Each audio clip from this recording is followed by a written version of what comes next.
اعوذ باللہ من الشیطان اللعین الرجیم بسم اللہ الرحمن الرحیم السلام علیکم ورحمۃ اللہ وبرکاتہ۔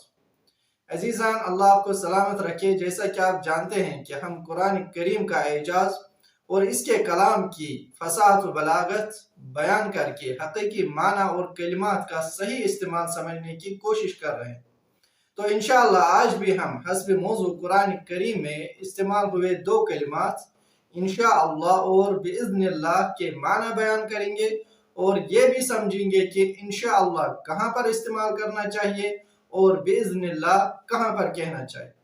جبکہ ہم اکثر مقامات پر انشاءاللہ کا ہی استعمال کرتے ہیں جو کہ کبھی کبھی صحیح نہیں ہوتا۔ انشاءاللہ کا معنی آپ سبھی جانتے ہیں کہ اگر خدا نے چاہا، لیکن انشاءاللہ کا استعمال کہاں پر کرنا ہے جو نہیں جانتے ہیں وہ آج جان جائیں گے انشاءاللہ۔ انشاءاللہ تب استعمال کرنا ہوتا ہے جب انسان کو کوئی کام خود کرنی ہو، یعنی اس کام کے کرنے میں اللہ تعالیٰ نے اسے اختیار دیا ہو، جیسے کہ خداوند عالم قرآن کریم میں حضرت اسماعیل علیہ السلام کے بارے میں فرماتے ہیں، بسم اللہ الرحمن الرحیم ستجدنی انشاء اللہ من الصابرین۔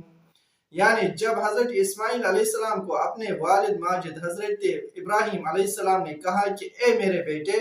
میں نے خواب میں دیکھا کہ میں تجھے ذبح کر رہا ہوں، بس تم دیکھ لو کہ تمہاری کیا رائے۔ تو حضرت اسماعیل علیہ السلام نے کہا کہ اے ابا جان، آپ کو جو حکم ملا ہے آپ اسے انجام دیں، انشاءاللہ یعنی اگر اللہ نے چاہا تو آپ مجھے صبر کرنے والوں میں پائیں گے۔ تو یہاں صبر خود حضرت اسماعیل کو کرنا ہے، اسی لیے یہاں پہ انشاءاللہ کا۔ اسی طرح دوسری جگہ پر خداوند عالم حضرت یوسف علیہ السلام کے بارے میں فرماتے ہیں کہ جب وہ برسوں کی جدائی کے بعد اپنے والد بزرگوار کے استقبال کے لیے مصر کی حدود سے نکل آئے تھے اور کہا بسم اللہ الرحمن الرحیم وقال ادخلوا مصر ان شاء اللہ آمنین،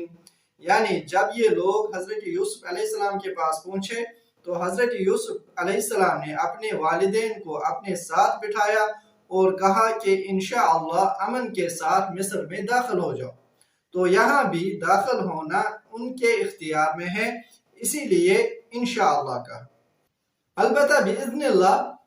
اللہ یعنی خدا کے اذن سے یا اجازت سے۔ اور باذن اللہ کا استعمال کب کرنا ہے؟ باذن اللہ کا استعمال تب ہوتا ہے جب کام کا اختیار انسان کے پاس نہ ہو، بلکہ کام کا ہونا یا نہ ہونا صرف اور صرف خداوند عالم کے اختیار میں۔ مثلا اگر بارش نہ برستی ہو اور آپ کہیں گے کہ ینزل المطر باذن اللہ، یعنی بارش برسے گی اللہ تعالیٰ کے اذن سے، تو یہاں پہ ینزل المطر انشاءاللہ کہنا صحیح نہیں ہے، کیونکہ بارش کا برسانا اور نہ برسانا صرف اور صرف اللہ تعالیٰ کے اختیار میں ہے، نہ کہ انسان کے اختیار میں۔ جیسے کہ خداوند عالم قرآن کریم میں فرماتے ہیں بسم اللہ الرحمن الرحیم قل من كان عدوا لجبريل فإنه نزله على قلبك بإذن الله، یعنی خداوند عالم حضرت جبرائیل علیہ السلام کے بارے میں اپنے رسول سے مخاطب ہو کر فرماتے ہیں کہ کہہ دیجئے جو کوئی جبرائیل کا دشمن ہے